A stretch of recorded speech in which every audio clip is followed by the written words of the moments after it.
Keyboard आज हमारी जिंदगी का हिस्सा है। पर क्या आपने कभी सोचा है कि इसकी शुरुआत कहाँ से हुई? इसकी कहानी 1800 के एक टाइपराइटर से शुरू होती है। इसके पीछे एक बहुत बड़ी समस्या है और फिर उसका हटकर सॉल्यूशन भी छुपा हुआ है। 1868 में क्रिस्टोफर लाथम शोलस नाम के एक व्यक्ति ने अमेरिका में पहला प्रैक्टिकल टाइपराइटर बनाया। उस टाइपराइटर पर कीज ABCD यानी अल्फाबेटिकल ऑर्डर में थी। जब कोई टेक्स्ट टाइप करता था तो ये मेटल की कीबार्स आपस में अटक जाती और जाम हो जाती थी। हर बार टाइप करते वक्त ये एक बड़ी प्रॉब्लम थी। इस जामिंग प्रॉब्लम को सॉल्व करने के लिए शोलेस ने कीज की अरेंजमेंट बदल दी। उन्होंने सोच समझकर कीज को अलग अलग कर दिया जो ज़्यादातर साथ में यूज़ होती है, जैसे कि AS और T। इस नई अरेंजमेंट को आज हम क्वार्टी QWERTY के नाम से जानते हैं, जो कीबोर्ड की पहली 6 कीज के नाम पर रखा गया।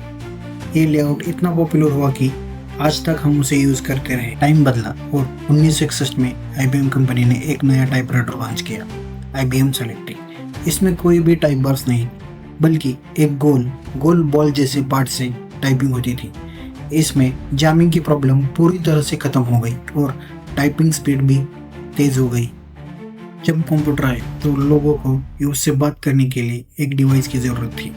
टाइपराइटर का कीबोर्ड सबसे आसान तरीका था, इसलिए कंप्यूटर कीबोर्ड भी क्वार्टी के लेआउट को लेकर आया। IBM जैसी कंपनीज ने कीबोर्ड को और बेहतर बनाया। उसमें अलग से एरोज और नंबर पैड भी जोड़ा। कंप्यूटर घर घर पहुंचा तो कीबोर्ड को सस्ता और पतला भी बनाना था, इसलिए मेम्ब्रेन कीबोर्ड बना। इसमें रबर शीट यूज होती थी, जिससे कीबोर्ड का प्रोडक्शन कॉस्ट कम हुआ। ये कीबोर्ड महंगे मैकेनिकल कीबोर्ड से सस्ते थे, लेकिन इनमें कीबोर्ड का फील नहीं आता था। पर कुछ लोगों को वो पुराने मैकेनिकल कीबोर्ड्स की आदत थी, खासकर गेमर्स और प्रोग्रामर को। उन्हें अच्छा टाइपिंग फील पसंद था, इसलिए आज भी मैकेनिकल कीबोर्ड्स बहुत फेमस है। आज के ज़माने में लोग अपनी पसंद के हिसाब से अलग अलग स्विचेस और कलर से अपना कस्टम कीबोर्ड बना सकते हैं। आखिर में 2007 में जब आईफोन आया तो उसने फिजिकल कीबोर्ड को हटाकर स्क्रीन पर ही वर्चुअल कीबोर्ड दे दिया।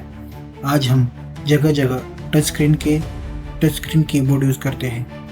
ये कीबोर्ड स्पेस भी नहीं लेते और हर स्क्रीन साइज के साथ एडजस्ट हो जाते हैं। अगर सोचा जाए तो जो कीबोर्ड आज आप यूज़ कर रहे हैं वो 150 साल के सफ़र का नतीजा है। टाइपराइटर की जाम होने वाली प्रॉब्लम से शुरू हुआ ये सफ़र आज टच स्क्रीन तक पहुंचा है।